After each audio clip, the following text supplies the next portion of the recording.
Okay, let's get Twitch started. Hold on a second. I gotta get my coffee.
All right.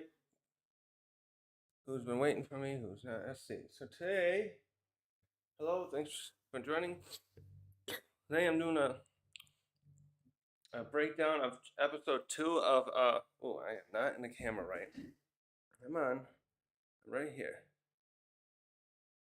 Episode 2 I'm gonna get that.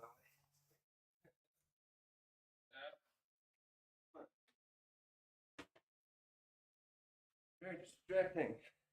Also, I'm not recording. Hold on, I'm gonna record this to put up later. Sorry. So I'm gonna be doing a breakdown today of episode 2 of Netflix's version of One Piece. This is probably one of the most important episodes, I would say, because I think my favorite right now is the one with Mihawk, mostly because it's Sanji's. I like Sanji's and Zeph's story. Um, Also, episode 4 and 5 are really good. I can't wait to rewatch those after that. No, 3 and 4. No, right, 4 and 5. 3 and 4, right? The ones with Usopp, I need to rewatch those because those are probably one of the coolest looking ones in this series because they have this horror aesthetic going on. A slasher film, I think, actually should be more appropriate way I should say that. So yeah, this this one is focuses a whole lot on Buggy the Clown and hold on a second here. Where is that other video I want to? Yeah, I want to put this over here so it doesn't get me not demonetized. I'm not monetized in the first place. But I have the video over here. I just don't want to play it. I'm just gonna do images. Come on, you. Knock it off. What is that doing? Hold on. What's going on here? Why are you doing that? Get out of the way. You're gonna be on my screen. So yeah, sorry. This episode focuses a lot on Buggy and Luffy's relationship and the relationship with Shanks, and we really see a lot more of Buggy in here, and that expands upon some of his, I think, dislike of Shanks, and I like some of it.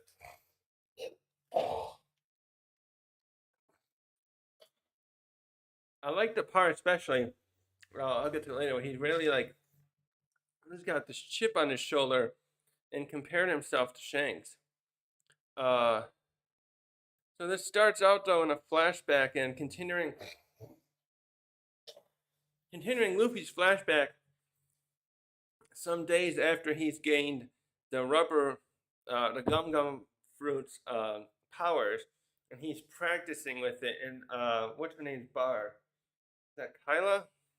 I gotta get these names.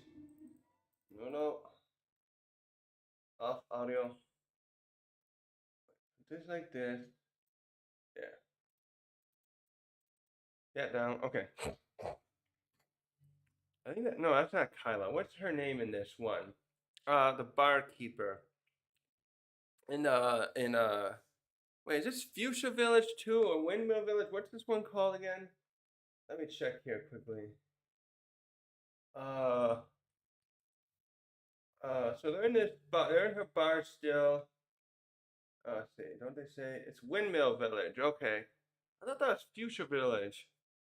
Okay, anyways, in this part, he's at the bar, and he's practicing his he's practicing his gum gum pistol accuracy. I think he's already named it that, right? Let me see. Did he name it? Yeah, he called it gum gum pistol already. And my favorite part of this scene is there's something here they build up again with they give us the hint here with this what's her name here? I should actually get her name. What's her name here? East Blue no map. Village. Hold on. Hold on a second.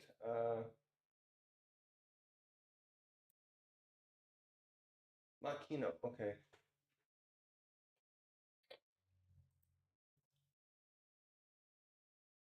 Okay, that is the name of the bar. Okay, so Makino here is warning Luffy about how when you get the power of the devil fruit, you lose your ability to swim because Mother Ocean is. Let me see. No, here. No, that was my tab. Come on, get over here. Where did I say that here?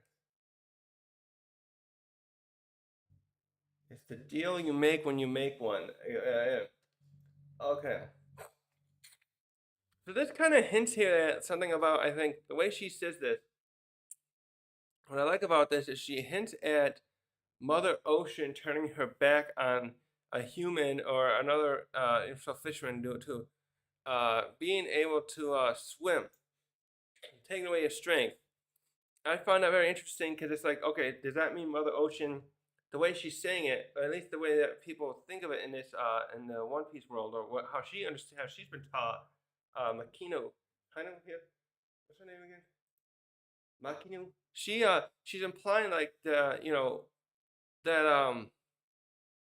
how do you put that?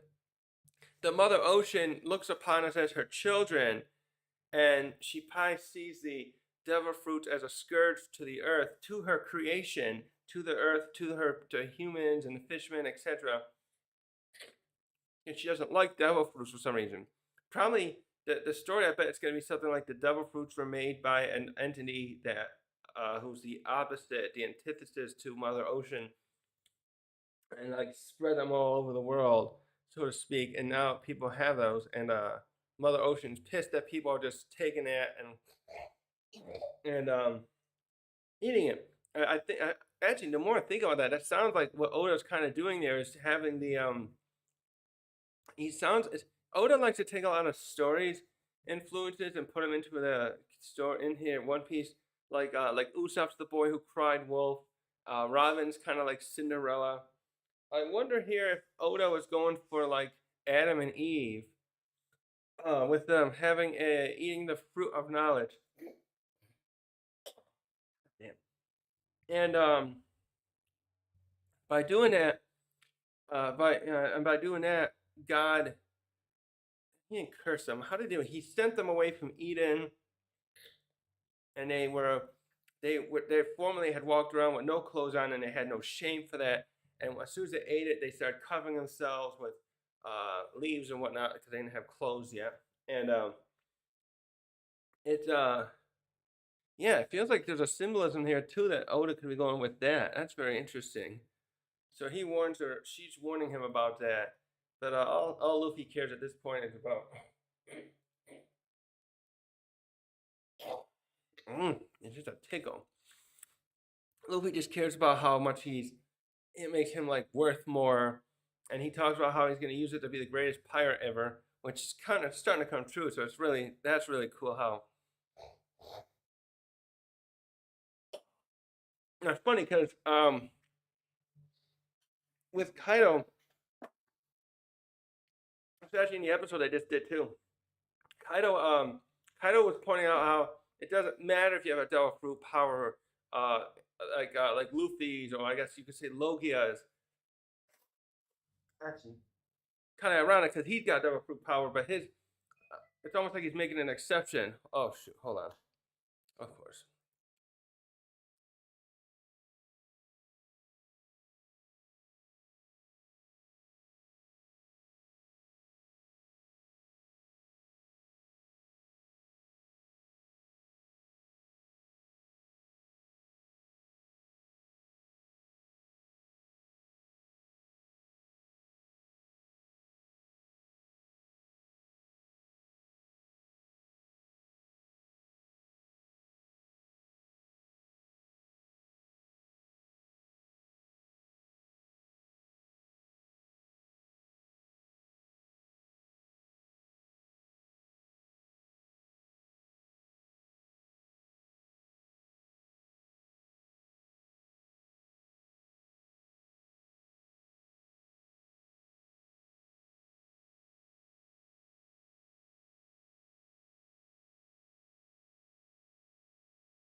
This isn't even on. Never mind.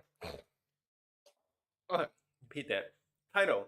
Um, Kaido only believes the only thing that Kaido believes matters is having mastery of Haki, and that devil fruit powers in of themselves are useless to take over the world. And he's not totally wrong. You got people like Buggy or Foxy that have great devil fruit powers, but they don't have a lot of strength or Haki use. We'll get back to the Haki in a little bit with Buggy here in a moment too. But how do I put that? I think Luffy is going to kind of become an exception to Kaido's rule down the line here because he's learning to use Haki really well now since for the past since he started learning how to use it over 2 years ago in this story, and combining it with his devil fruit power, can become a foe to be reckoned with. I still, of course, want to see how that can work against someone like Blackbeard. Even if you take away him having Whitebeard's form of fruit, how will Luffy's Toon Force work against something that negates devil fruit powers? Will there Haki? Ooh, can Haki combined with a devil fruit power like that maybe negate that? Here's a theory. Excuse me.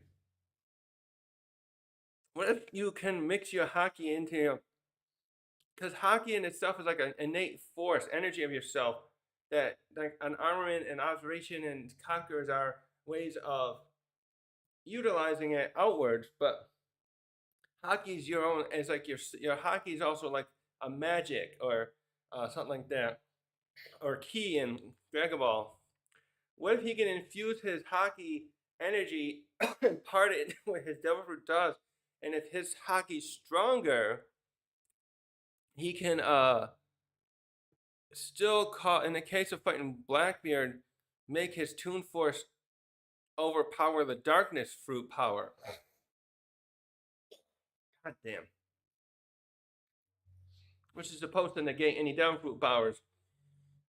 So I'm thinking under normal circumstances, if he fights someone, say he fights any kind of awakened Logia, Blackbeard, if they don't know how to use Haki, it doesn't matter if they're awakened. I think that the darkness fruit, if once he gets it and covering the ground and stuff, in that way it's kind of acting like the same way as awakened, where it's covering the ground, and I think anyone who touches it or anything it touches, I'm thinking, like, for example, I bet actually what we should do is use Law's fruit as a good example. If Law's fruit, he exudes a room around him, but Blackbeard starts walking toward him while he's got a blanket of darkness around him, and it touches the room's outer borders. It's gonna start turning off the effects and maybe just negate it altogether. But if Law had really, really good Haki, that wouldn't happen. It would they would fight the enemy. It would be like whoever has more stamina and stronger Haki will be the one that can make the effects of the fruit or the effects of black fruit powers work be canceled. Yeah, it'll be interesting to see how that works with Luffy. Anyways, yeah, Luffy Luffy tends to be the strongest pirate with it, greatest pirate with his devil fruit. So we just finished off this half of the this bit of the flashback by having Luffy upset that Shanks and the others are gonna be leaving soon here. As we see all three of them like, oh shoot, we have to tell him soon. The Beckman and Rouge especially. Like, oh shit. So that's this building up their relationship there, and that's important to the story later. But so now we switch briefly to the Nami, Zoro, and Luffy as they're in the present, and they fled Shell's Town, and Nami's now trying to open the safe that has hopefully the Grand Line map, and Luffy's around here acting like a monkey as usual. So And I like this part too because he always does this later where he likes to sit. Well, I don't think he does it later. I think he always did it. Did he do that? Actually, I got my one manga volume here, and I wanted to see if he did that in here too. Uh, let's see. Oh yeah, he is sitting on the end of the little dinghy that him and Kobe had in here. So he's always doing that. So and then they show that here, and I thought that was great. Oh, this is a page I need a bookmark related to. Hold on a second. Got bookmark some stuff for later. And now my notes went down. So Luffy, this is just weird. Luffy's like, hey, if I listen, will I be able to hear what she's doing too? This was a little uh, uh, Luffy, you're not gonna get any ladies by doing that with them. Um of course, I mean, he got Boa. I really want to know who they're gonna. I'm trying to imagine too. Who are they gonna cast if they can continue this series? And I think they're going to, based on how well it's doing. I'm trying to imagine who they'll get to play Robin or the type of person they'll cast for Robin and Hancock. I think with Nami, I want to point this something out too. They won't when they do the time skip. If they do the time skip, can get to that past there. I'm sure they're not going to make Nami look bustier. Maybe a little, like she's not full. Maybe she's like 15, or maybe we'll make her out like she fills out a little more. But I don't think they should go that much further. Obviously, don't do it with Nami. Keep it like this. I think that would be the best thing to do. But with Robin and Hancock, I think they definitely should look for actresses that let's just say a little more well endowed than what Nami's actress is here. I don't know, I don't know bra size things. Just not as exuberantly crazy as not Robin and Hancock obviously look, but more than what Nami's actress does. So, but anyways, I was trying to imagine what they would hire for them. But anyways, I'm off on a tangent again. Where was I? Okay. So then we get the part here where he talks about one man's trash is another's treasure. I like how they use some lines like that in here. And Nami almost knocked away his hat there, and he had to catch it. And this is a theme throughout this one about how important his treasure is, someone's treasure. And he gets very upset there when Nami gets rid of it, and like later as she starts to care for Luffy as more of a friend, she will appreciate that more. Like care, because at this point they're still building up this relationship where they're not friends. She's just using them, and I mean that's a thread. The thread of her, what happened to her up until Arlong Park's over, but she in this point is completely emotionally detached from her and him and Zoro here, so she doesn't give a damn. She even threatened to throw Luffy overboard. And Zoro's here with a new outfit, and I like this one. I'm trying to think if this is one he wears later. Actually, no, Zoro's outfit, it doesn't change a lot in the anime, does it? Or in the manga, except when side drawings that Oda does, right? So this one looks really good with him, the green and that red sash. It's funny though, because the only thing that bothered me about this is Zoro doesn't seem to have any other supplies with him. Never see him carrying a bag or anything. Yet he changes his shirt about 5 times in this season, and they look great on him. I just realized like where's he getting these from? Especially now, like this one. Maybe he just found on a ship for those other guys. That could be that. I guess we'll just go with it. But I was just realizing if those were his own shirts, where was he keeping them? Now this is interesting. They have here. This is when they open up the safe, and God damn. You open up the safe, and that gold canister is the map. So it's probably some kind of canister, I guess, to keep it waterproof and whatnot. Now, there's 2 things other note of interest here. The one thing that's one we can't read much of, but actually, I wonder if we could zoom in on that. Hold on a second. One thing reads like, confidential. Let me see. How do I zoom in on here? No, there's a zoom with my rotate. No. Back. Wait, no, not that one. Give me a second. Should have read this first. I just forgot to. Wait, confidential. Wait, I mean, just rotate the other way. Confidential. Oh, it gets too blurry. Anyway, I wonder what that paperwork was. That confidential thing is that is in there, but we don't get to see that, unfortunately. The other thing that's important is this is where we see the only time I think we ever see Kuro's wanted poster without like what I mean is the show overlays now every time they introduce one of these pirates, Mihawk, Krieg, and Kuro and Buggy. Now gets shown in here, but over their introduction, but Kuro's like bag of shell sound wasn't up there. We saw Django, we saw Cavendish, etc. But this is, I think, the only time they show a bit of Kuro's actual thing, actual poster. So apparently here it's a memento Morgan's is keeping because he still believes he caught Captain Kuro, and that's how he gained his captain rank. And so they even had an actor present that in the last episode. So next, but by the way, that too. Now that we know that Kuro is still alive in any other formats. I didn't think about this before, but since Kuro, if like Kyla reported that Kuro's still alive, let me go back. If Kuro, at this point in the story, when Kuro is presumed dead or captured by Morgans, that would mean all the wanted posters are taken down in marine bases throughout the East Blue and anywhere else they may have put them.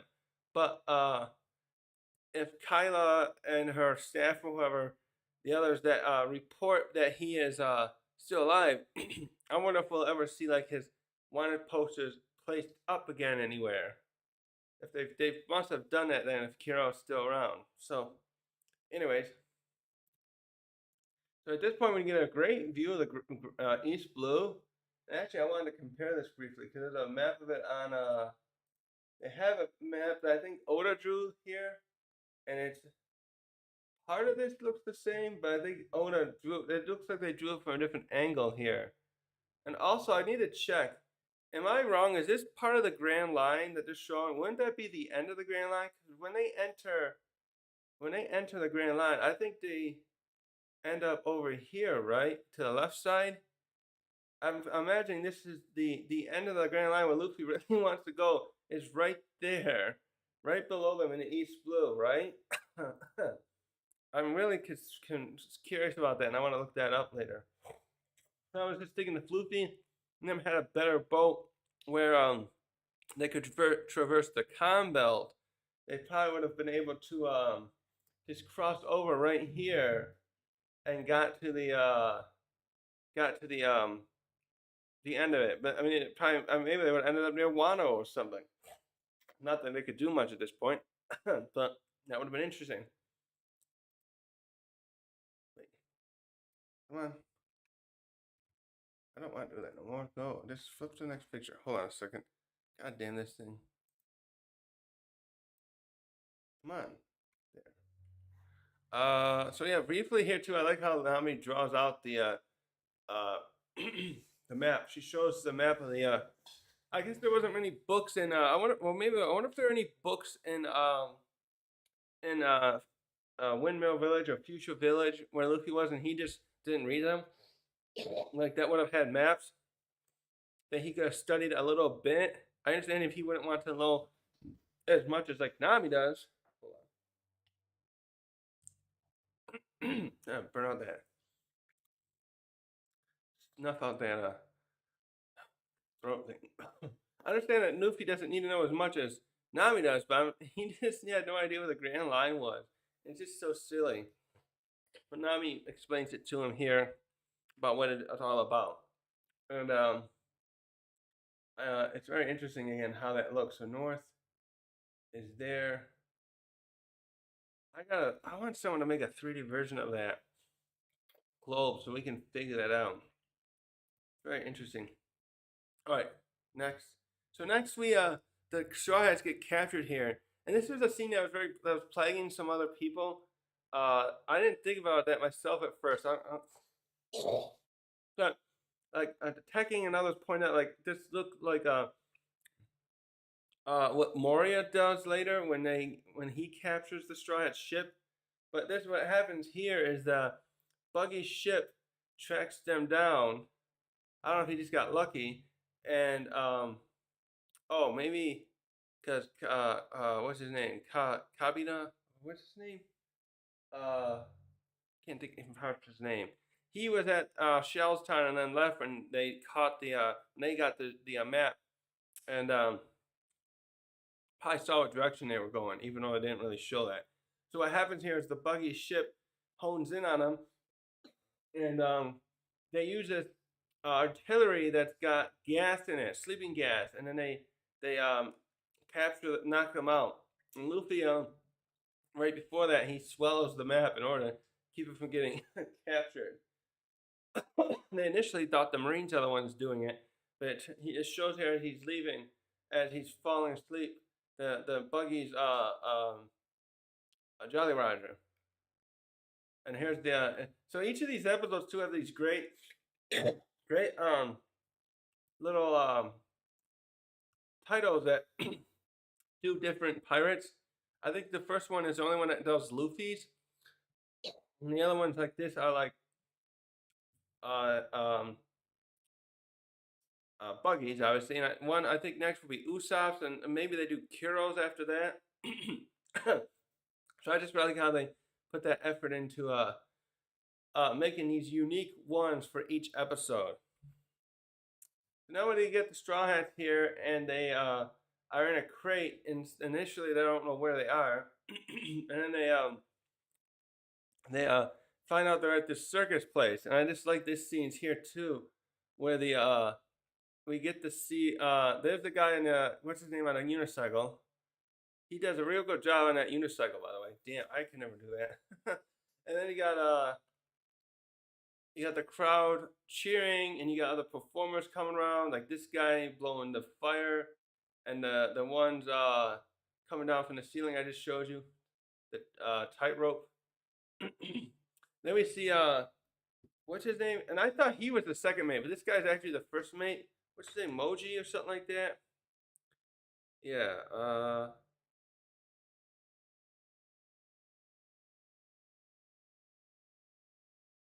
wait, is he supposed to be a minx in here? He got the ears? Cause they always say that's his hair. This is one of the big changes here, though. Is Moji in here isn't very threatening. Instead, they have him out here in front of the crowd. He's using those little I don't even call those. I can't think of the right word to cue the crowd to what do you call those? Let me look that up quickly. Let go.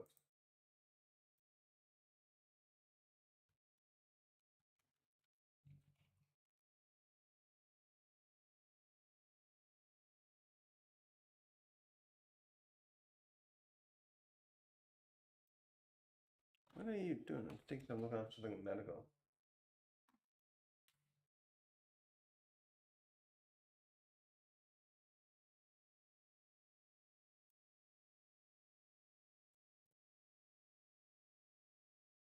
It's called a plus sign.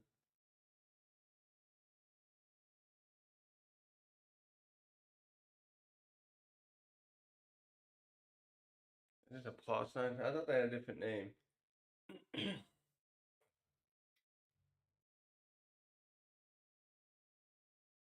All right. Anyways, Moji here is that his name? Uh, where is his name? Come on. Anyway, I'm just gonna call him Moji. No, I should find his name. How can't I find it?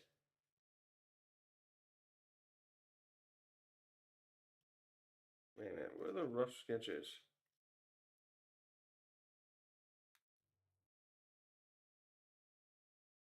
It had an image here. God damn it. Oh, here it is.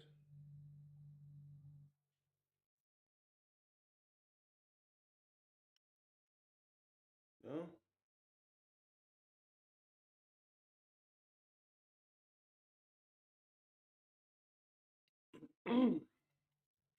Sorry about this. I'm trying to.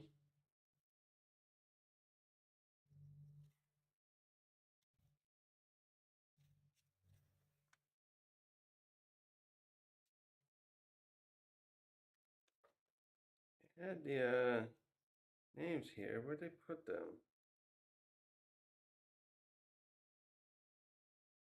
Oh, that's what I get for not bookmarking this.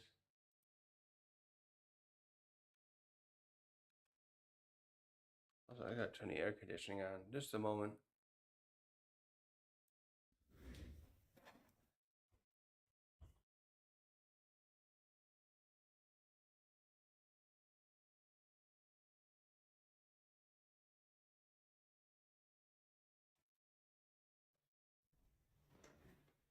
Okay.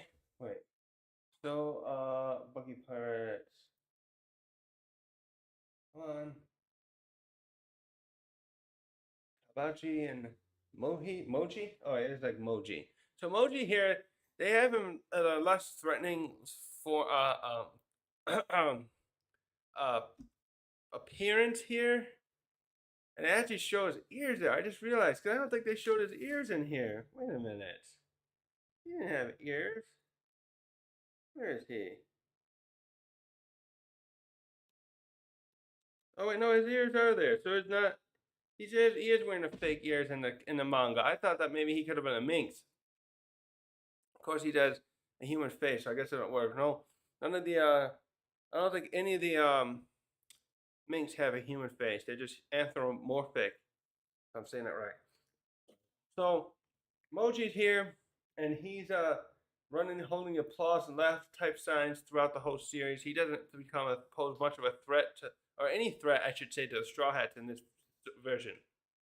So he's there, and so we get to see too that these people are not here of their own will. You can see a lot of the extras here are doing a great job of looking very terrified, and they're all chained up, all of them here. And Luffy, in a silly fashion, he's clapping at first, and Nami here has to stop him. And the tent setup, by the way, looks pretty good. I haven't been to a circus. I was at a circus once when I was a little kid, maybe 8 or 9. It was a big one too, and I don't remember much of it. I've seen some animals there like they have. I know I had this flashlight toy that looked like a lightsaber that I loved. But so I don't know how I couldn't compare this because this is such a small looking tent comparatively. Um, so then Buggy pops. This is where Buggy first walks in, and he is pissed because the people doing this presentation coming out the spotlight and everything. He's mad that's not being done right. So he wants this stuff done perfectly apparently, and he gets very mad at that the spotlight's still on Moji. Oh, look at Moji's got feet, foot stipple things there. This is great. I should make this a little bigger actually. Hold on. Can I make this a little bigger? No, I want this a little bigger. Come on. Not me. Display capture. Why can't I move? What the hell? I don't care about that. I want to move that. No, that's me. I can't make this bigger. Wait. That's weird. Alright, I can't make it any bigger. I'm gonna feel better. I don't know. It won't let me. Let me get myself down a little bit. Lurk in progress. Come on. This freaking mouse I got is busted. Oh well. So Buggy comes out. He's pissed. Like, hey, get the light on me. I'm center. So Buggy clearly shows off some number of problems he's got. a chip on his shoulder with not how he's not very famous, and that he don't like Shanks, and he has some stuff. He feels like he's been betrayed a lot. He mentions later. So he in this point too, especially he wants to be the center of attention, and he gets mad when the light's not on him. And even this guy Kabaji, they change his argument. Kabaji and Moji seem like they're both Kabaji's very similar in being this cruel asshole in here, but his main difference is him and Moji especially just look like they hate working for Buggy in this version. I wonder if they'll even bother showing him up again if they're making him so afraid of him. He just looks so dejected there. He probably got chewed out good by Buggy after he failed to get the map. And then he yells at Moji here for not having a lion. So they reference Richie, the lion that he had in the original story, and who he used that to go after hunt down Luffy and Zoro when they escaped in that version. So yeah, he's quite the asshole here, and it doesn't seem like many of his crew members like him, especially those two. So then we have the Straw Hats.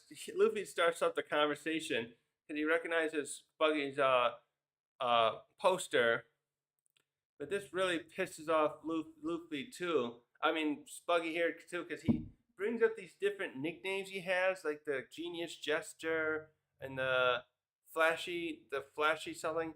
And one of those are just mostly nicknames he made up himself and wants people to call him because I just don't know, because he's even though he's got a really good bounty for the East Blue, so his is the fourth highest.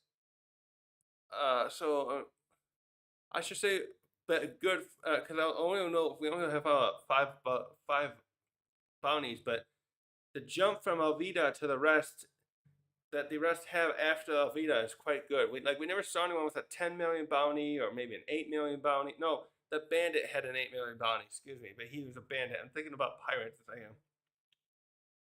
am. So I just don't. I feel like Buggy's nicknames here are mostly on something he makes up himself. Also, this costume's quite good and on point. Let me see here. Yeah, he's got the stripes and he's got the coat with the fluffy whatever trim.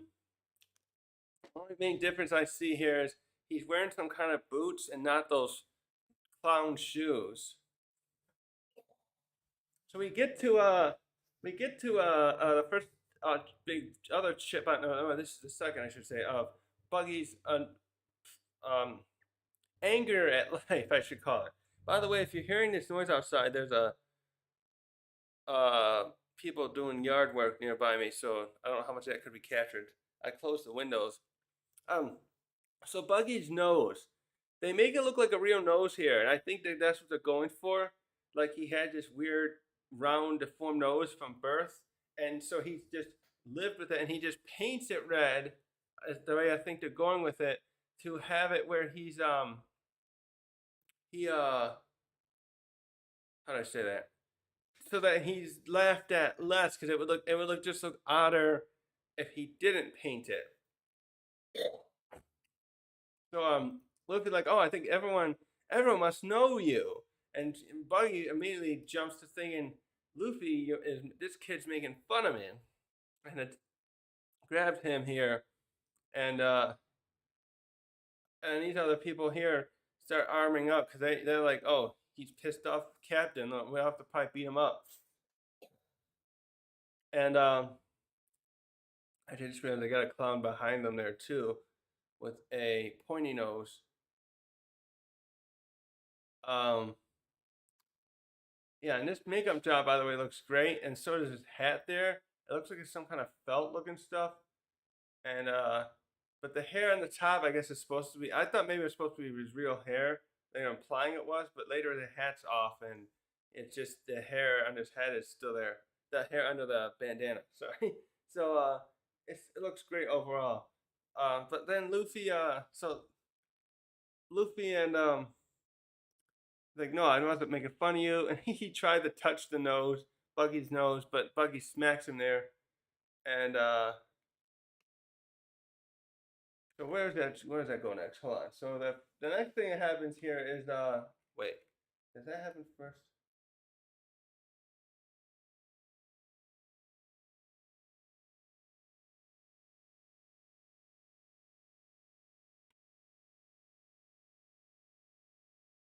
Oh, yeah, that was one. So he next goes on to point out how he's pissed at them for getting the Grand Line map, stealing it from under his nose, which he gets mad at that too. And then he's like, okay, I know you guys have it, so I'm here to I want it back from you. Right, now where's that part? Which is next?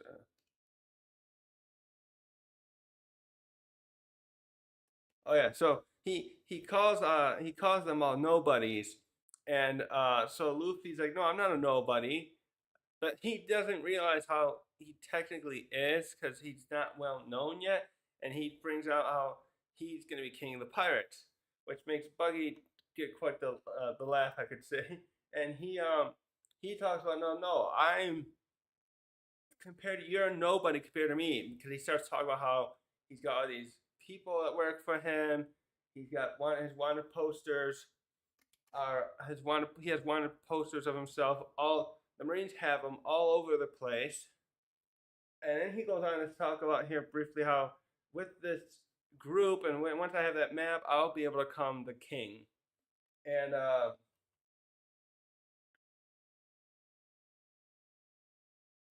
so that then we see a bit of Luffy here too, like always arguing a bit. This is where Luffy's arguments in the anime kind of tick me off.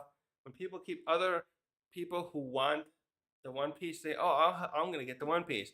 Luffy always has to argue with them and like a shouting match. Like, no, I'll be the king of the pirates. You can't say that. I don't know what you would call that, like a heckling, something like that. So Luffy does a bit of that here, and that's where Zoro just like interrupts the Matt thing, and he tries to like intimidate the other pirates. I think to back down because I forgot to mention if you look there, they don't have the weapons because they got taken from them, and Zoro just tries to see if he can intimidate their way out of here. And where was next? So then this is a great bit too. He's like, he's trying to just chat with he gets starts to get serious here, and he pulls out all the knives like he has in the original. And wait a minute. So that's where Nami, and then this is where Nami tries to step in, and she go back there. She goes back. She tries to. She does this ploy here in order to try to escape by. Oh yeah, that was that guy with the great. He was trying to say that was one thing. No, Buggy kind of spoke of something funny here, where it seems like a lot of people are afraid of him, but at the same time, he makes this statement here where I brought this guy up. I took this screenshot where he talks about like I need to have that map, or he basically implies like these guys might try and pull a mutiny on me. So that's where Nami she throws Luffy's hat in the air, so Luffy has to stretch and grab it, and she was trying to pitch the actually she was trying to pitch the Buggy like, hey, you can have him join your crew because he's a freak like you guys, and then she tries to escape here, and this is where we see this was in the trailer, and I was guessing at the time that this was Orange Town, and I was correct. So we see that their tent is set up near the like probably the downtown area of this community, and he's already destroyed it using his buggy ball artillery. And this is where we start getting a little hint of Nami's own trauma with what happened to her village. What's the name of her village now? Um, shoot, now I forgot. I thought it was Orange Town, but I think that's this place, right? Hold on. East Blue. Wait. Ocean Village. Da, da, da, da. Wait, go back. Where are they? Go Kingdom. Go Island. Ratier. Oh, Koshirashi Village? Okay, yeah. Yeah. Orange Town is this one. It's funny, I thought that hers would be Orange Town because of the Orange Tangerine or Tangerine Town or something like that, but no. But anyways, yeah, we get to see her a bit of a trauma here because Arlong did similar shit in terrorizing her town via his the fact that they're super strong. But Buggy here has this decent artillery called he calls it the Buggy Bomb. By the way, did he make that himself? If so, I must say we should give a little credit where credit's due with Buggy. If he is kind of an expert in artillery, and because he talks about how in the original how it's a more powerful artillery, and the way we see it, the way we get demonstration of it in both the manga and anime versions of how powerful it is and how it just blows through several houses at once, destroying everything behind them in their wake. Kind of like a very powerful, I don't know if artillery would actually do it in the way they demonstrated it, but it like blasts through all the buildings. Actually, I think the way Oda even drew it, it makes it look like some of the buildings are slammed next to into each other and pulled along for a little bit as the cannonball itself blasts through the buildings. So, but yeah, we get this is a bit of characterization for Nami here when she's upset at like how could he destroy all those people? Well, he's right up there. Okay. So, anyways, I want to point out too. It's funny. He's eating a. Oh, here's where she's really upset too. I just thought it was funny. He's got this coat here, and he's carrying a little knife there, and he was eating like an apple or something, and he just throws it in his coat. And if you just pardon me, I'm a person who likes to I always have a little pocket knife with me, the folding kind. I just thought it was funny that he throws this knife that looks like it's a little one type that can't fold in there, and I was just thinking, damn, that's gonna stab you. I know stabs can't hurt you, but I could like looks like just not good safety with a blade. Hey, wasn't there more? Okay.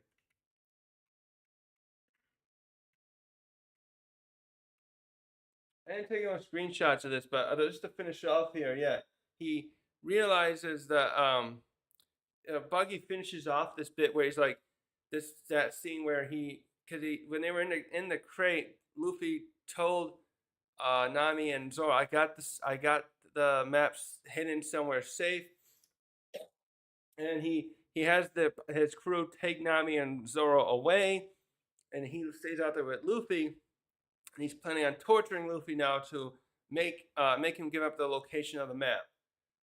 And actually the funny, interesting line that Buggy brings up that's important later too to the rest and later in the story. He talks about how his eyes and ears everywhere, and yeah, that's important to later part of the season. So now we switch back to we get a couple scenes here with Koby, and we get introduced to wait, when did Garp show up in the first episode yet? When did Garp first show up? Yeah, at the very end of the last episode. Excuse me. So Garp now arrived at Shellstown, and we get another great shot of this town they used. I think Tekking said it was from Italy. I should look up that kind of stuff. By the way, there's some more videos Netflix is coming out with with the cast doing some neat stuff. There's one I think where they got Taz, the guy who plays Sanji, cooking.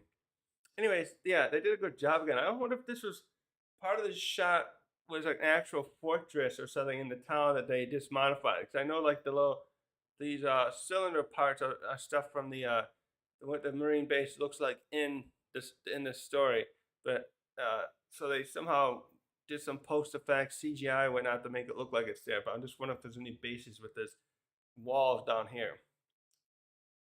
And also, by the way, at the top here, if you can look closely, or if you're watching yourself, it looks like there's a Morgan's got a statue of himself up there. I think it's an Easter egg to the one in the original where he when Luffy gets into the base, he stretches his arms up there, accidentally pulls on it, and knocks it down because at that point the Marines were erecting the statue up that had just been like sculpted and stuff. And so yeah, I think that's supposed to be the statue up there. In this version, Luffy didn't destroy it. He snuck in through the sewers instead of going up on top. So now we get Kobe and we see him dressing up. He's enlisted in the Marines, and then it seems whoever allowed him to enlist didn't make a big deal about seeing him with Luffy. But later, when Garp comes here, he's gonna be he grills Kobe a little bit to make sure he is on their side and not like joining up to be like a spy. Which actually brings up something interesting. Have they had problems with spies in the Marines like that before? Because I was talking once too about how we got like Cypher Pole, who you had the ones who they hid in Water 7 to try and get Pluton's plans from the mayor, and then I was pondering. I made a video where I was speculating on how do the Marines know where a lot of the pirate locations are? Like when Akainu got that report about Law and Blackbeard fighting. So now I wonder if the same thing in reverse happens a lot, where some of these crews, like maybe Big Mountain, for example, would do this because she's got a spy network. Apparently, that's one of the best in the world, because she knows lots of stuff. And so, anyways, yeah, what was I saying? Oh, it was just funny that because Garp tells him later, hey, Bogart, I think it is, and we get a lot of Bogart in here and throughout the season a little bit, which is great. His right hand man. They bring up like, well, so we saw you. They saw you with Luffy.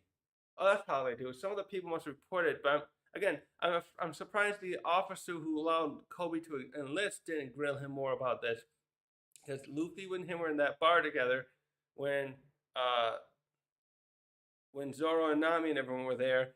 And so some of those, once Luffy and Nami and Zoro caused the commotion later, some of them remembered, hey, there was this kid with the glasses and pink hair who was with Luffy in the bar. Anyways, yeah, he gets grilled for it later, but it was just funny that he got in without the enlisting officer or whoever runs that part. Maybe Morgan just did it. Morgan probably had to prove it first. So then we get out here. We see all these cadets. This is because at this point Morgan is giving Garp and Bogart a tour of the base. And the poor guy here that Nami knocked out looks like he's being punished for. This must have been after Morgan, when Morgan came into that map room or that library of sorts they have. He saw him and the other girl knocked out. So now he's being punished there on that cross thing. I'm sure he'd be down. Just based on what we see later, I'm sure he got taken down very quickly and, apologized to, I guess you could say, for like what Morgan did. Morgan punishing him unjustly. Here comes Morgan and Garp. Garp's got his little hat on. And here's one of the first scenes where we see that Helmeppo does know a lot about knows quite a bit about the Marines, even though he's not. So like, he knows who Garp is, he knows who the warlords are, all that kind of stuff. So he's like, you don't know who, and he's got a black eye, by the way, right there in his left eye from where Kobe punched him. Also, I wonder if he was forced to enlist here because this must be, I'm thinking Morgan forced him to enlist because he's like sick of him being such a useless son, as he called him. And he's not totally wrong, but he does it openly right here in front of God, calling my useless son, which is not cool to do him like that. Like that out in the open. But let's check my phone. The sound on. I'm gonna make sure the sound on. Excuse me a second, because I got girlfriend's out with her dad at the dentist, and when he comes back, they don't need my help, so I have to take a break for this. But so Garp here. Oh, where's this part? What does he say here? Oh, that's right. So he starts questioning. Oh, that's right. So Garp here starts questioning Morgan, like, okay, what happened? That's right, because they get the report from. I'm sorry, I'm thinking about the buggy stuff so much I forgot some of these plots. So Garp here is questioning Morgan, like, oh, you let these pirates escape. They got an important item from your safe. what are you doing? And you can tell through this scene that he really starts seeing through Morgan's incompetence and Bogart too. Neither one of them are falling for his shit. They know he's an incompetent. Oh, he's got a little medal there. Is that for capturing Kuro? Is that what they gave him? All right. So what happens here? Yeah, I got this.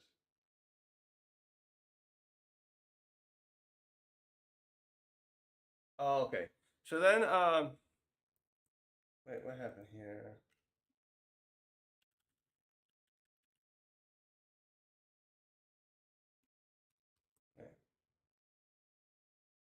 Wait, how did he say that there? Wait, no, go back.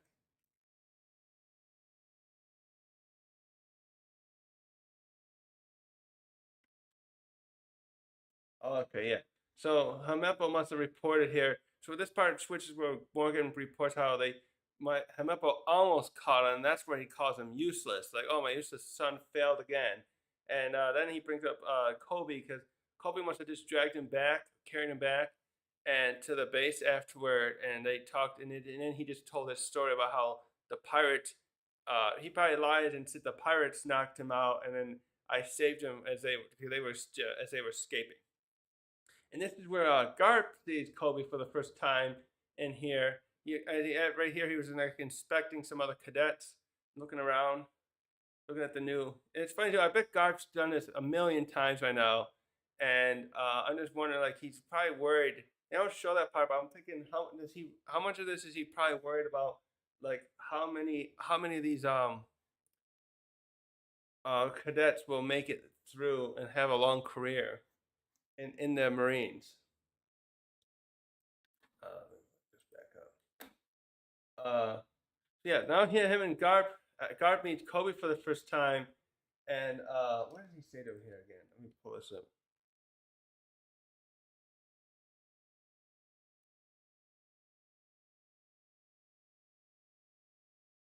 And he, yeah, so he just ends that scene with him looking at Kobe and realizing he's hiding something about what happened with the Straw Hats, because he knows this is Luffy, he's gonna end up talking to him to try and get him to make sure he doesn't know anything useful and make sure his loyalty is to the Marines, etc., etc. So then we switch here to Nami and Zoro, and what they did, and throughout most of this episode, they're going to be trapped here because this episode focuses a lot more. They opted out of having Zoro fight with Kabaji in here, and they spend a whole lot more time focusing on the relationship and building up upon this with Buggy and Luffy. So what happened here? So Nami here, I didn't take any of those screenshots. She has a bunch of piglocks on her. The pirates, Buggy's pirates, did find some, and then she's gonna plan on. She's trying to start picking the lock, and her and Zoro having a conversation. And this is where they start building up the idea them not trusting each other, and they start learning to because they throw shade at each other with her saying like and him saying you're just a thief, I'm not going to trust you, and she throws back reports about him being just a wandering pirate hunter, wandering bounty hunter who has no real purpose, which is a little funny because she hates pirates so much. So her kind of jibbing him at that is funny because like he's probably killed so many pirates right now. She should in a way be happy with that, but she likes to mess with him because he's got no home or something like that. I guess or no one to care about. I think she doesn't bring up anything about caring about anybody or having friends. They have a conversation about that later. They do a good job. That's one of my other things they do really good in here is they do a great job in building up the relationship of Zoro and Nami especially. They do good overall with Luffy, of course. I would say only Sanji got a little shafted in this, but just because there's not enough screen time left over by the end of the episode, they get him to have him talk with them. I'm sure they'll be able to do more of that when they get to like, uh, especially like Little Garden maybe. I know Little Garden, him and Zoro's rivalry really heat up, but they do great. This point here is just with them, uh, getting not getting along, but it's a rough start, you could say. Uh, let's see. It's funny too. They put her in like a little bird cage thing, and then they just tied Zoro up to that circling thing that they use to like those acts where they throw knives, and we'll see some of that later, but done in a different way. Uh, then we switch out to where Buggy's attempting their first attempt at like torturing Luffy is to do the kind of thing where they pull people apart, but this obviously is not working because Luffy's at first they make him sound like he's screaming, but he's actually kind of enjoying this because the stretching, especially given the size of the tent, I suspect they could stretch him enough where it would hurt eventually, but in the circlement they got there, which looks like it's about 40, 50 feet, it's not enough. And he's just laughing there. And we start to see that. We see the mayor here. What's his name? I just had that bit saved. Give me a sec. Mayor Boodle is here. They have the guy with they give this guy the exact hair, the wig probably. And this is where Buggy's like, okay, this is clearly not working. What do I do?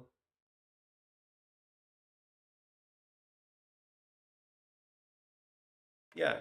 So Buggy's here thought he could try and get Luffy through pain to give it up. But then he starts realizing this is not going to work. So what else can I do to force this guy to break it? So then he starts changing his line of questioning, and he's actually very clever at this. He's like, okay, you're like a little boy who wouldn't last 5 minutes in the Grand Line. Are you trying to impress someone? Then he's like thinking, oh, is it like someone you lost love, which is like Zoro's backstory. He wants to make that. He's holding a promise to his. Well, that's like his best friend. I think he also says best friend, and then he talks about someone you idolize, which Luffy he realizes right away. And also, by the way, I wanted to do a quick tangent with that. I keep finding it funny that Buggy and like Doflamingo and Crocodile, and I think even Kaido keep telling Luffy throughout the story, you won't last this long and you can't make it. And especially at this point, it's like, how do you know? He just got started.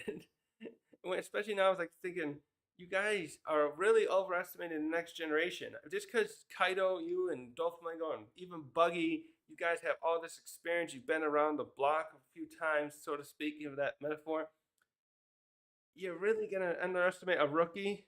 You guys start out as rookies just because Kaido. I can kind of see with Kaido the way he did it, and kind of was with him with Crocodile. They knew their own worth, their power, and they recognized Luffy didn't know enough or strong enough and know hockey to win. And Doflamingo's was just because he's such an intelligent guy who knows all these secrets and he knows all the layers. He really thought he could beat Luffy, but it was just funny how they this you can't call it a trope, but these guys keep underestimating Luffy and new pirates in general. It's just funny. It just really makes me think what would have happened in these situations, especially early on, if Law or Kid someone came through here and fought with someone like Buggy. Um,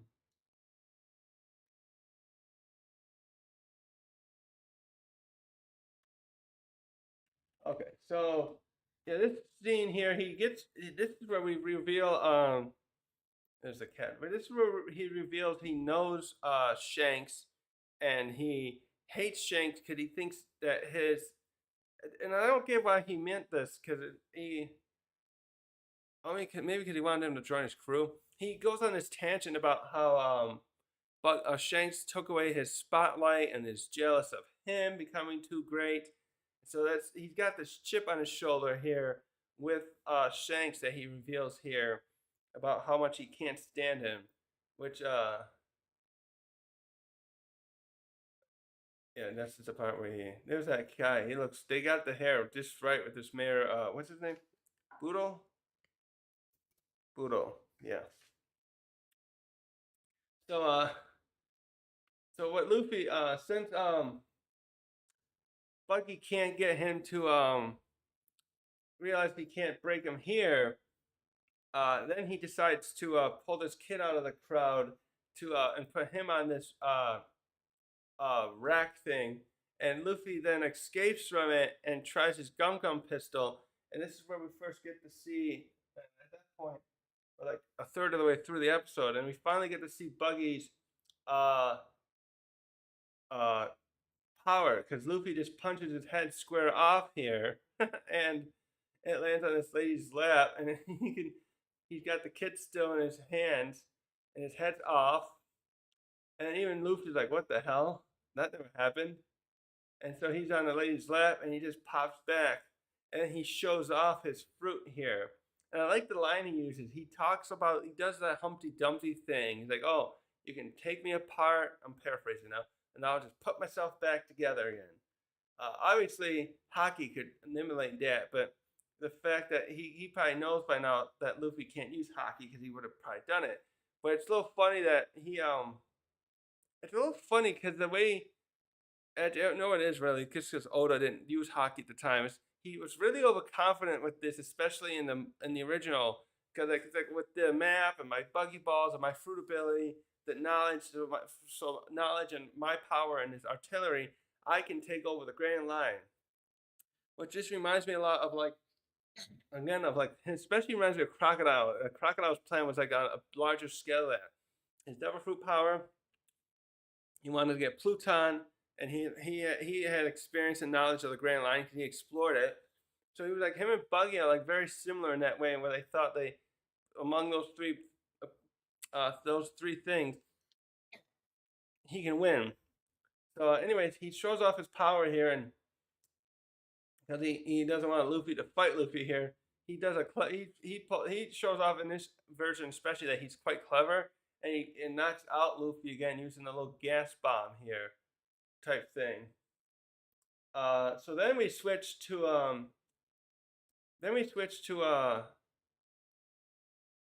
well, Kabaji. Hold on a second. Let me listen to his name here.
Kabaji.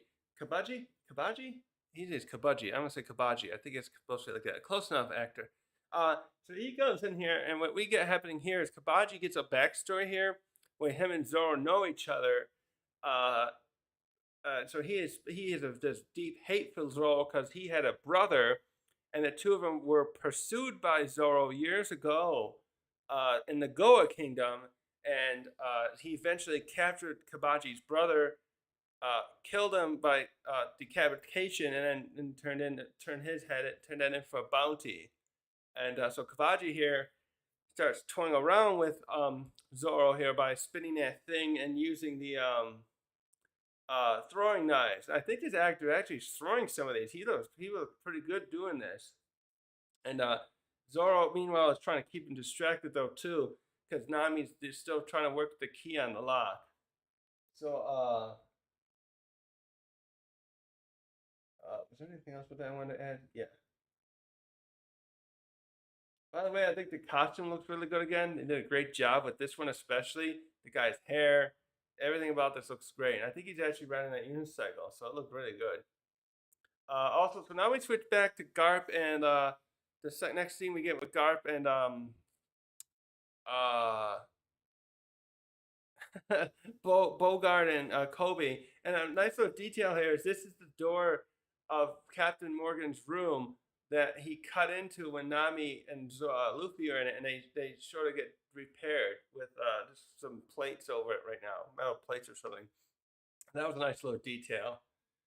And also, I don't think you know what I did. There's a cute part here too where they have Garp feeding his Denda and Morgan's Denda and Moshi. He did a good job making it look real. Also, and there's also this painting here. I don't remember if this was such a great shot of this before. These paintings in here, they must really make Bogart and Garp so infuriated to see this guy self-important and doing this shit. So this scene is about where Garp he grills Luffy. Him and Bogart grill Kobe to make sure he's not a spy working for Luffy or any other pirates of sorts. So he brings up his past about Alvida and how he didn't want to bring that up, so they wouldn't, because he was afraid they wouldn't let him enlist. So they start feeling sorry for him in that capacity.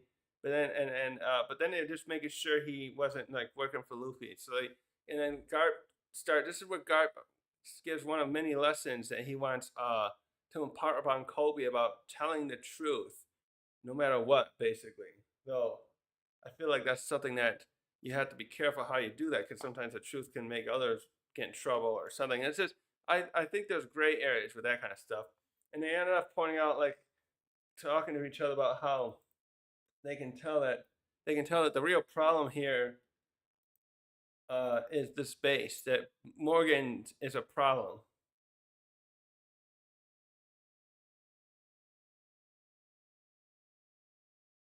Let's see here. I have the next thing.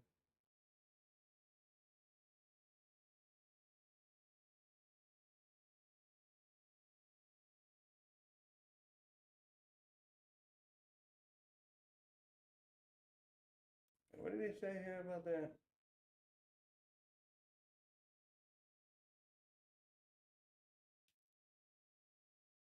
Oh yeah, he was saying that telling the truth. This part is where he said to him and Bogart, like, yeah, truth seems to be a thing that's lacking here in this base. So now we switch back to the flashback once more in the of Luffy, and so what's her name is what's her name again? Shoot, Makinu. Oh god, I'm not gonna keep looking back. I gotta learn to write these names down. She's trying to comfort Luffy because he's depressed because he Luffy thing. The one thing that Luffy's kind of Buggy kind of does hit on, I think that does bother Luffy a little bit in this episode, is he really wanted to go with Shanks as a kid, and he hasn't seen him since. I think that's the main thing, because he kind of gets over the first part, but he still seemed a little upset when Buggy grilled got cornered him on that subject a little bit ago in the episode. So at this point, yeah, Luffy really wanted to go with Shanks here. He wants to be part of his crew, and Shanks just outright refused multiple times. He just kept trying different ways to convince him, but doesn't work. And so now this is where he thinks Shanks had just said earlier too they were getting supplies and they were ready to leave, and they had said they weren't going to come back anymore. That they were going to go after the One Piece. He is how he said it to him, which I find funny because I'm thinking, did he really go and try to find it, or was he just saying that he didn't want to like let Luffy know too much what's going on? I feel like he must have just went on other adventures and had other plans. Be interesting to know a little bit of those goals he had back then, before he became a Yonko. Because this is what 10 years ago, and it's 4 years later he becomes known as a Yonko. Anyways, so Makinu's trying to cheer him up. And this is where what's his name? That bandit comes in. Uh, what's his name? Let me look this one up. I should know his name. I think he had a name.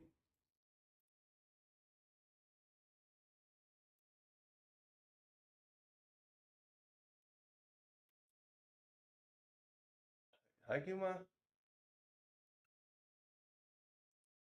Higuma? Hijuma? Is that in the manga here? I got that.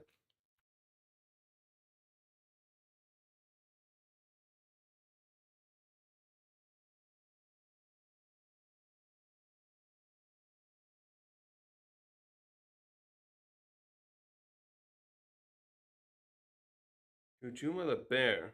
Higuma? Higuma, the leader of the mountain bandits. Anyways, they did a good casting with this guy.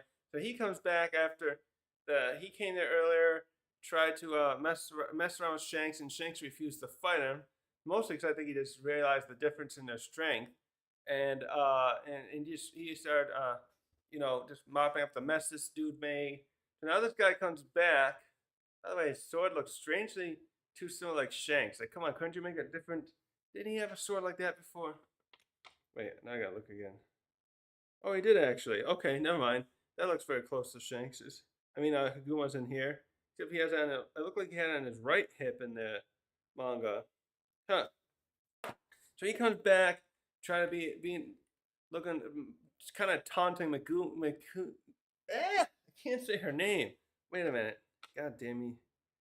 What's his name?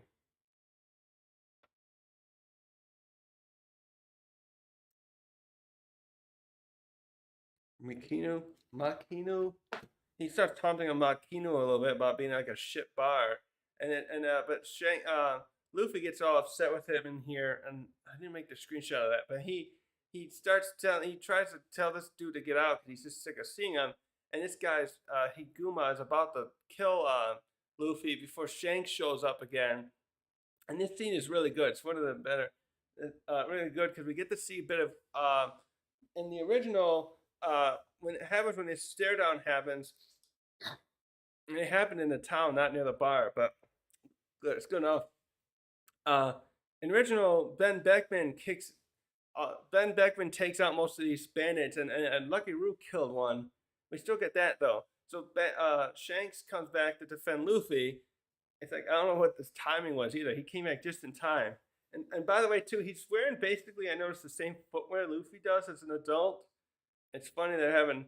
He's not wearing those. I think he's wearing sandals all the time too, and like Luffy does. But they changed both that out for both of them. So he comes back, and this is where we get Lucky Roux comes and shoots one of those guys, and this guy looks so good as Lucky Roux in his spit. I'm sad they didn't try to do something to make him look big, like muscular, like not because he's really tall in the original, but other than that, although my minor nitpicking, this guy looks great as Lucky Roux with this smile. And they even go so far in here, having him hold a lamb chop all the time. And he even fights with it in this scene. And we get this great action scene. So he's there, and we're going to see that Beckman and Yasopp are waiting right there, too. They're all waiting to back him up. And he gets. Wait, what happened there? He gets pushed back fighting. How's that happen again? Oh yeah, so yeah, the other bandits come fighting Rue, and he's knocked back, and that's where we see Yasopp and Beckman waiting. And by the way, again, unfortunately, and one more little nitpick: Yasopp's boots are the only thing that kind of stand out. They almost look a little not worn in as much as I would thought. I guess you could say he really takes care of them. But otherwise, yeah, him and Beckman are sitting there. They're just chilling. Yasopp's even got a beer there, and and then they get up and start helping in the fight. And again, there's Lucky Roux carrying around a beef lamb chop. I think it's really a prop one. But he does attempt to bite into it before this other bandit comes behind him. And then two of them all start getting up and kicking ass here. Beckman's got this large shotgun, like old school looking shotgun like thing. Yasopp's wielding pistols. I mean, Rue's got a pistol too, but he mostly in here uses his lamb chop for like melee combat.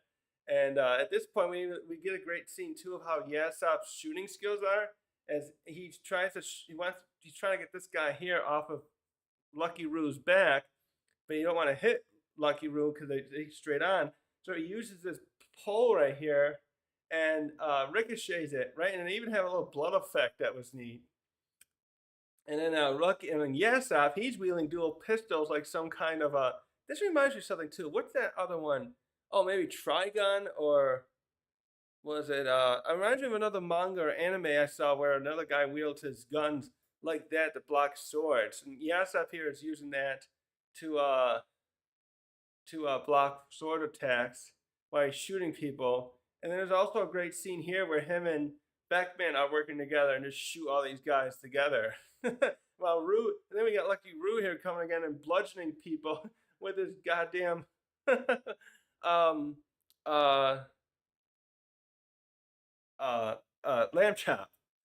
So now after that ends, that ends this. I didn't take a screenshot of that, but it ends here with after they defeated him, Higuma had escaped while his men were taking the fighting. He escaped with Luffy in this shot, and then they the four of them realized that they let him escape.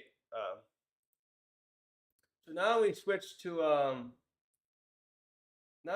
back to Buggy and Luffy, and now we see that what Buggy's done is he's put Luffy in a tank. This is very clever, by the way, and I don't think he ever anything was done. This kind of reminds me of what later they do with Crocodile. Crocodile does this later with Luffy and the others, but he's got this small tank and he's filling it with seawater in order to try to force Luffy, because obviously he's a Devil Fruit user, so he has to weaken him. This way, he's gonna try and drown him, and then he's like trying to convince Luffy, give up the location of the thing, and I'll give you a position on my crew if you and you can serve me. He basically says, which is where it really pisses off Luffy, because he's like he doesn't want to serve under anyone. Uh, let's see. There was a part. Where's that part where he says?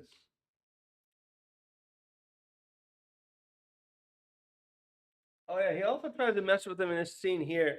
He does these games in here where he's trying to convince Luffy that your friends are gone and they're not going to help you and they'll betray you. He does this a lot in here where he's making out this point like that no one else will ever help you. You can't rely on people like that.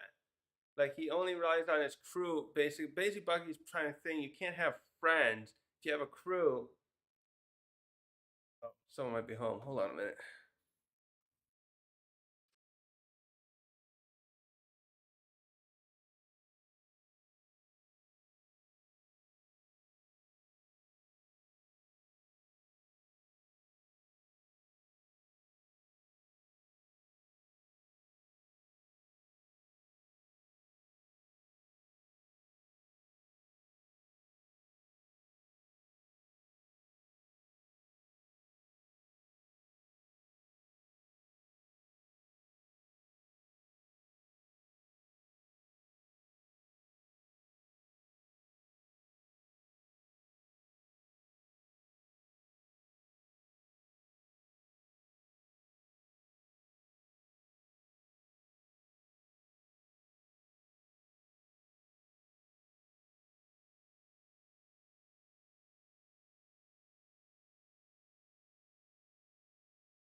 Okay, where was I? All right, I'm back. GZ crazy. That's why I thought I got this done. The problem is I talked far longer than I thought it was. Oh, all right. To finish off this little bit too here, I don't think I said this as I was doing this a minute ago, but a minute ago. The one other thing that Buggy tries to say here, I know that was interesting to get into Luffy's head, is he calls him a freak and says, you're one of us. No one else will care for you. You should join with me because that's why we'll take care of you because we're all freaks." And again, talks about, I'll be the king and you can serve under me. And he also goes on too to say, Buggy goes on to say like, "Oh, when I'm king, everyone will love me." So he really shows here too that he has a problem with like he wants people to love him, but he doesn't know how to make friends. And then Luffy chastises him by saying, "No, that won't work." And it's just like when you're trying to find their show here, you can't make people smile and enjoy your show. You have to tie them down to force them to enjoy it, and then have the fake applause and the signs and everything. So Luffy and him are really getting into each other's head here, and it's awesome to see how they're dynamic. That they both want to be king. They both want to. But Buggy here is having this opposite problem. He has like an identity problem with who he is and how he wants to be loved. Identity is like what I want to do in life and how I want to treat people. Well, Luffy's like he knows exactly who he is and his goals, and he won't compromise those and compromise his dream of by serving under someone else. He'll get it, and he knows he can make friends. Where Buggy's upset that he can't because Buggy too goes on said something earlier about everyone always betrays you. So we go to the last flashback here because I didn't put the screenshot in, but he after Buggy here is Luffy denies him again to give up the map. He starts turning on that water pressure more to maximum basically, and Luffy starts to drown in it. So he starts flashing back to this bit here because they start like sinking it where he's gonna drown here almost. So he's first out there talking smack to this guy and annoying the hell out of him, and then they get out there. Oops, and when they get out there too far, the Lord of the Coast shows up here. Is that what it's called? Lord of the Coast, I think.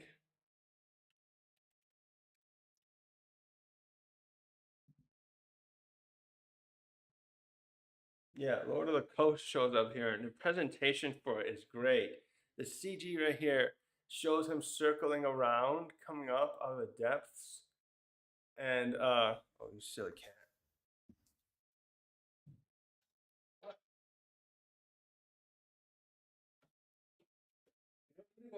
They're they're working out there. So it comes out there and it flips the boat over. Come on, come on, big guy. Good boy. No, don't crawl up there. Crawl over there. Then you're gonna knock my stuff down. Here, wanna go over by the go over there? Hold on. Did I even finish all my notes either?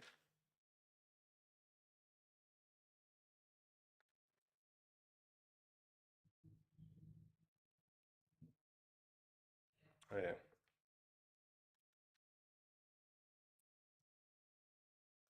Yeah, yeah, okay.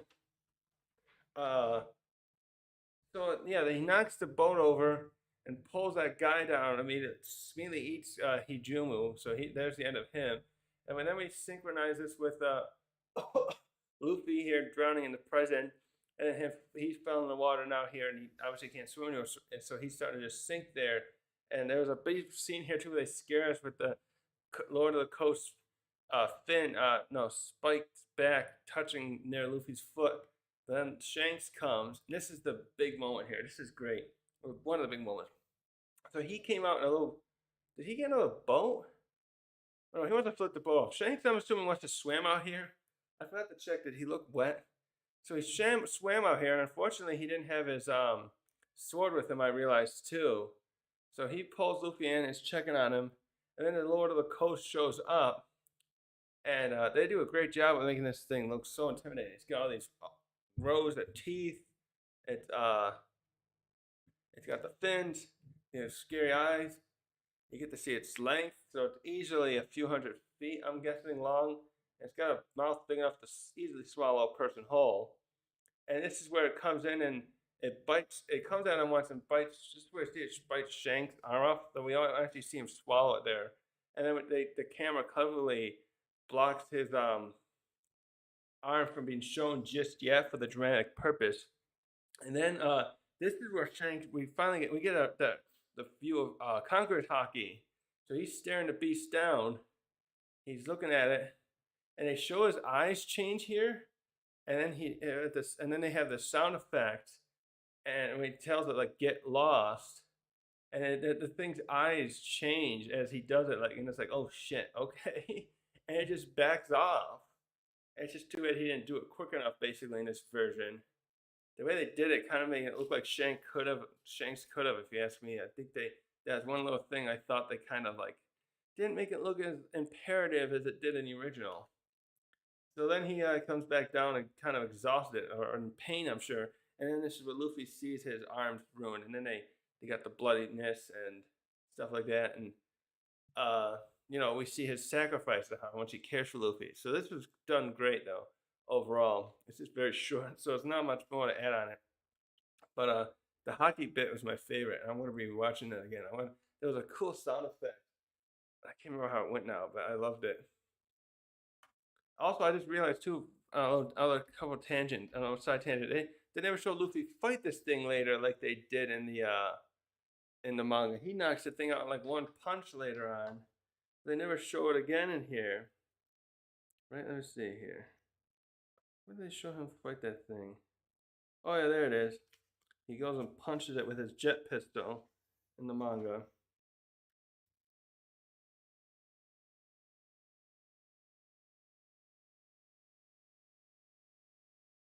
Yeah, it's like the same size basically too. They show it with the mouth about to swallow Luffy and everything. So they never showed him punch it out, unfortunately, in that version. In this version.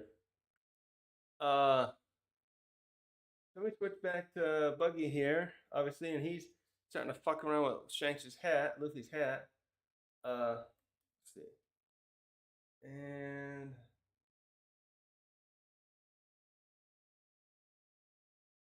yeah, so he's just doing that. Luffy's still keeping himself conscious somehow. He looks like he's in there so much. I'm surprised he's even able to breathe. But he Shanks is just taunting him again. He has a lot of great one-liners in here too. Like he said here, "I can't hear you over the sound of the drowning." It's like just some dark humor. So when we switch back, finally, we get the final bit here with Kabiji and how they use him in the story, and he's thrown multiple knives at Zoro out now while he's been spitting, and like Zoro just is like just sitting there like he looks a little dizzy, but like nothing. He's not like begging for his life or anything like that. And Kabiji even comments on it like, "You're not afraid of anything, are you?" And oh, what did he say there? Oh yeah, no. Zoro's retort is, "No, I don't fear death. I know, I just don't fear you." And then so Kabiji like threatens like, I can't wait till Captain Buggy's done with you because I'm really gonna have fun torturing him. I guess he meant it's really implied there, but Zoro finally, as he's doing that, Nami finally gets the lock off here, and she like kicks Kabiji here, I think, into Zoro, and he grabs him with a throat lock and just knocks him out. And then actually, the way he did that too is, I should say, when he throws that last knife, he hit so close to Zoro's. I didn't get it. So close to Zoro's arm that the rope that actually cut it off, so that when Nami kicked Kabiji, then Zoro's able to choke him out. And we get this little moment too here where like, I forgot to bring up how he said that earlier. Like, oh, you got a plan. Zoro asked her, "Do you have a plan? You're the person with plans." And then her plan was like, "Yeah, distract him and I can get out." And when he asks her here, because she taunts him like, "Oh, all you do is beat up people and stuff," or he commented something like that. And so here, when he says, "What's our plan?" She's like, "Well, let's just go beat up some freaks," referring to the circus crew, Buggy's crew. And he has a smile here. This is where we finally see him kind of like, "Oh, I guess we can get along."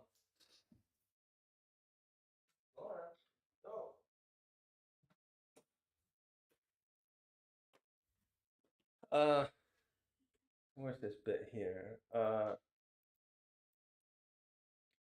see. What does Buggy say to him there? Okay, yeah. So this is where Buggy's still taunting Luffy, but then and Zoro show up here. This is where you get the finale, and they've come out and they don't show here, but off screen Nami and Zoro went and defeated the rest of the crew because none of them come out to help reinforce Buggy. And then she breaks the I didn't take a picture, but she takes her staff and cracks the glass here, and and it allows him to escape, and it forces him to throw up the map back up. And then a very interesting scene here. They show how different they are. Luffy immediately, instead of trying to retrieve the map, instead he wants to get his hat on the ground. And a scene here I should have shown where the two of them are crawling toward it. Like the seawater got on Buggy, so I guess that's why he's crawling. He got a little weakened, so he's forced to crawl toward it, and he grabs it. And Luffy, meanwhile, grabs his hat instead. Uh, So now when he gets up, he sees Nami and Zoro start circling him, and so Zoro first takes the initiative to try and fight Buggy, but now right, because that's right, he was wait, did he not see that he had the fruit just yet in this version? Let me see. Yeah, because they were in the back. So Zoro doesn't know yet he can't cut him. This is where he starts trying to, and Zoro he uh just tries these different cuts here, and he just pops right back together each time. So he does these double slices and everything. And where was that? Oh, come on, cat! You were just in here. You were just in here. Come on, move. It's not working. You can't go out. I'm sorry. I don't want you to get run over. Sorry, I'm looking out for your safety. I'm gonna take a screenshot of this. How does this work here?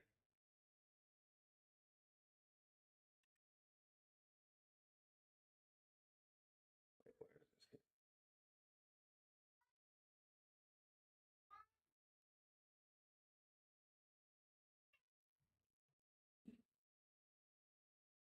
So then he start what Buggy does here. He separates himself and uses his that way he uses chop cannon. He has chop cannon here at one point. I think this is it. And he starts doing he's creating a storm of his body parts, and he starts catching them off guard because he's moving so fast. Like they first are successful at blocking some of um his parts trying to kill him. Then he hits Nami in the gut, and one of his foot forces Zoro to double guard with his two swords, and he's pushed against the glass panel here of the cage, the thing that Zoro Luffy's in. And yeah, actually I got the screenshots here. That's where she's punched. He's blocking with the sword. Oh, that's where she's punched there, and he's forced back. And then and Luffy here is still trying to recover. Meanwhile, from the water, he's just hanging up by this pole with his head. And then when the other two are taken out here temporarily, he oh, good job, cat, knocking over my stuff. No, all right, hold on here. You got that. Hold on. Oh, just not step over. Go.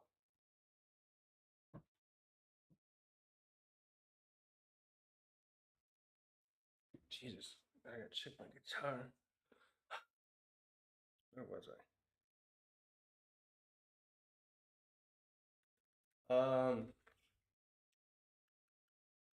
Yeah. So he takes them out, he's weakened and taking them out temporarily, and then Luffy tries to get back into the fight here, and he tries to punch him again, but wait, that's right. So first of all, here before he does this, they show how he's emulating Shanks because Buggy sees him there, threatens like, "I'll come finish you off once I take care of your screw." And he does. He's saying Luffy repeats the line, "Hey, you can," and he does it his own way. Shanks was like, "You can pour a drink over me. I will let it slide, but don't hurt my friends." And his is he just says it. Luffy says it like, "Oh, you can try and drown me in seawater, but don't threaten my friends." So he attempts to punch Buggy here. This is I think where he does the chop chop cannon, right? Yeah. Let's see here.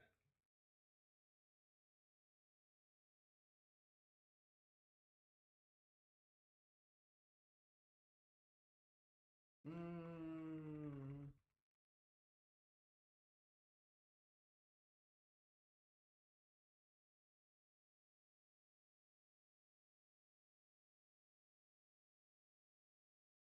Oh yeah, I see how that went. Yeah, I had to refresh myself. Sorry.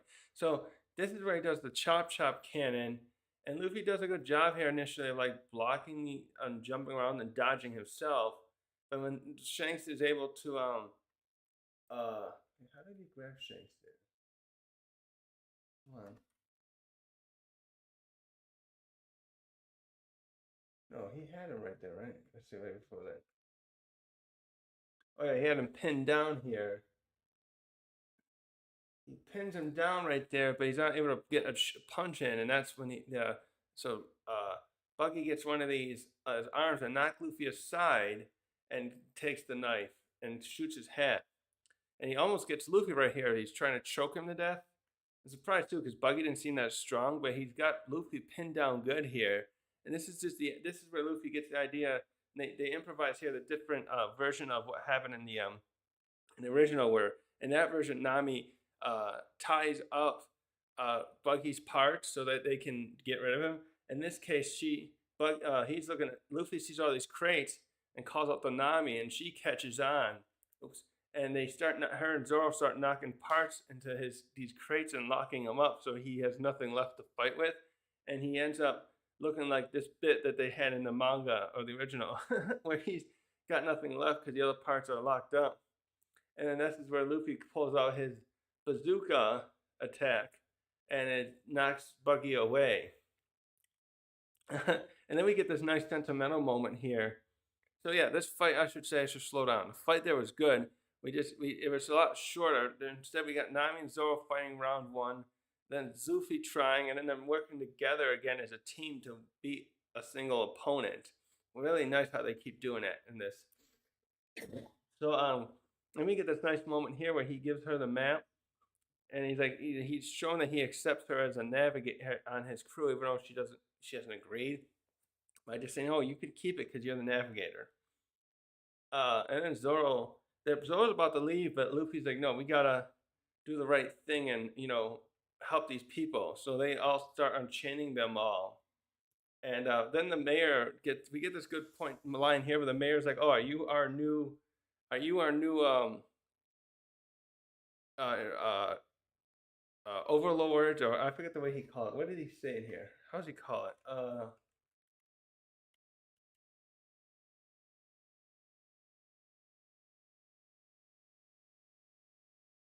New captors. He calls it new captors. Like, no, I'm not. I mean, yeah, I'm a pirate, but I'm a different kind of pirate. And it's like it confuses the mayor. And you also hear him say it too, and like, oh, and then they just free him there, and it was a very good moment here there. And so now we get to the end here with Garp, and Garp talks to these Marines at the base and about how I'm sorry, basically saying two things. First, he says like, how do you say that? Not sure I wrote those lines. So he goes on and makes this analogy about rotting fruit, and how it can affect. How do you say it there?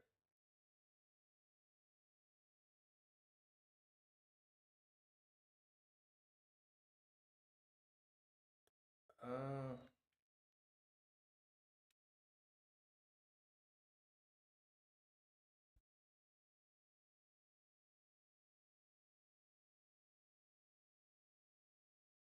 yeah. So he's making an analogy here about rotting fruit, and he was referencing that to like that this bit the Marines can't effectively do their job either with bad leadership like Morgan's, and we see him have Morgan laced up, tied up now to that thing. And one thing I wanted to comment on this too is that he they didn't take the axe off. You can see it here. And they didn't take it off, and it just reminds me later of how they don't take off crocodiles uh they don't take off crocodiles claw, hook, excuse me. So I'm just wondering, okay, you guys, can they really not take those things off without what, somehow ending their life? Seriously? I just thought that was weird again. Just like crocodile, like why is that permanently on? I get with crocodile later though, they have him in sea prism cuffs, so he's pretty weak. But still, what if he tries to impale one of the guards if they came to feed him or something, and they impel down? So I mean, he can't do much else, I guess, unless he could get the keys. What if he could get one of the guards in there and he could have got the keys that way? But so now Garp addresses his crew and talks to these cadets here and the other Marines about how these pirates. We're finding this new era of pirates, and we're fighting them the wrong way. He's saying just defeating them and imprisoning them and taking their ships is not working. We need to take away their dreams. Actually, too, there's a moment here where Hamepo is like looking a little like upset, but at the same time, it's like he looks a little conflicted. Like, well, you're an asshole, dad. I don't know if I should feel that bad. So, so Garp just starts to think that we're gonna. So I'm gonna take you cadets with me, and we're gonna go after those pirates that took over this, that ransacked this base, and I'm gonna teach you, and we're gonna take away their dreams. So actually the speech is actually pretty good because he makes a good point about the takeaway of dreams for pirates as well, and how that can like demoralize them, I guess. So he was making an interesting point there. So this is the last scene with them at Orange Island, Orange Town, and we get the little dog Choo Choo there, a little cameo because we didn't get to see Richie and the other guy destroy his place that belongs to his owner, but they have a little cute dog here wandering around. And they just end here with the this bit with the townspeople trying to give him some food, and Luffy like finishes like, "Nah, you guys need it," but he does come back and grab a piece for a snack, and the guy's like, "Okay, this is definitely not a regular pirate. He would have taken everything." So that was like a cool little scene where like, yeah, we're really not like the other people you've met. Don't. So I like this too because this will be great to show really how spreading the word. I never thought about this. No, a little bit, but later on, this is important to show like how people around will start spreading word about Luffy. Like, okay, he calls himself a pirate, but he's not really a pirate. And this is like the first point we can see that. I like how Luffy here gestures with his hat, waves goodbye. Um, so now we get the final scene with Shanks, and everyone he's thinking, and she's him thinking his village. Oh, there's that guy. What's his name? I didn't notice they have him in the right outfit. He's the one who's always mad that Luffy's gonna shame their town because he's becoming a pirate. Wow, they did good. I just missed that. So Shanks this is back in the past after the incident with the Lord of the Coast. And he's thanking the village for helping him supply them. And I like the joke too. Like he says, with all the stuff we have, thanks for all the food we have, but with Lucky Rouge around, it's probably really not going to last that long. So we get the final scene here where Luffy gives his speech about, I'll become a great pirate. I'll go out to sea, be greater than you. Also, and by the way, we get the little figurehead of Shanks' ship there that looks really good. So this is the part where Shanks obviously is like, wow, this kid is like Roger. And he decides to give him the hat. And it's a really good little moment there where he's like, yep, you keep this for me. You can give it back to me someday once once you become a great pirate. And and that was just so good. Um So now we get the last scene here. We get Nami and Luffy getting along, and she fixes up his hat because Buggy had those impaled it, and then we get this cute moment too with him and Zoro, where Luffy gives him a piece of advice about from Shanks. But first, Zoro goes on to say like, "Is this always gonna be crazy every time we make a pit stop?" And Shanks says, "Well, Luffy says, well, Shanks always told me if the path you're on is too easy, you're on the wrong path." And Shanks is Zoro's like, "Oh, okay, well, that sounds like some good advice. Maybe this Shanks guy you keep talking about is cool." I'm a little surprised he doesn't know about Shanks. Like the papers must talk about him occasionally. Maybe it's like Zoro not reading about this stuff either about the Yonko. So where's the end here? So we end with not the ending of this is when Nami goes into her and back into the cabin, and she uses a little. This is the first time I think we've seen one of these too. She has this little Bluetooth style Denden Mushi, and she puts in her ear, and then she's got the little dial thing here, and she's talking to one of the fishmen of Arlong, and says, "Like, I have the map," and that's where we ended off there. And so yeah, that's the episode. Really good one again. God, I went on longer than I thought I would with this, but yeah, Buggy and Luffy's dynamic, and the thing with Shanks in here is really poignant, and they really hit all the right beats that need to be shown about how Buggy is upset. He's not famous yet. He wants to, and then him and Shanks break up, so to speak, as friends, and they really expand upon it too with this chip on his shoulder about being a freak and being an outcast and trying to make Luffy see it that way. Actually, I forgot to mention too, when he's knocked away at the end, he calls Luffy a sad little boy wearing someone else's hat. I should have brought that up sooner, but it really sounds like something he's only saying something he's projecting about himself. And Luffy had countered with him like, "No, I know who I am." And then he reiterated his be the king of the pirates. And one other thing too with Buggy, something I didn't bring up earlier, but kind of wanted to, is he kept talking a big game to Luffy about how I'm the great pirate of this East Blue, but obviously he knows who Arlong is and knows not to mess with him. But he likes to bluff his way by saying, "No, I got the best crew of freaks here that would take over the Grand Line." But like he does look like he had quite a few there, but I couldn't tell. There wasn't enough to see that whether or not the numbers are similar to like the Fishmen, but clearly they wouldn't have been strong enough against the Fishmen. So his bluff there was clearly not good enough. So he had like again, it's kind of like Don Creek too. He had all these numbers, but it's just not enough. It's not always about having great numbers, as Luffy's crew starts proving, and Shanks has already done too. So yeah, that's about it, I guess. So I'm gonna leave it there.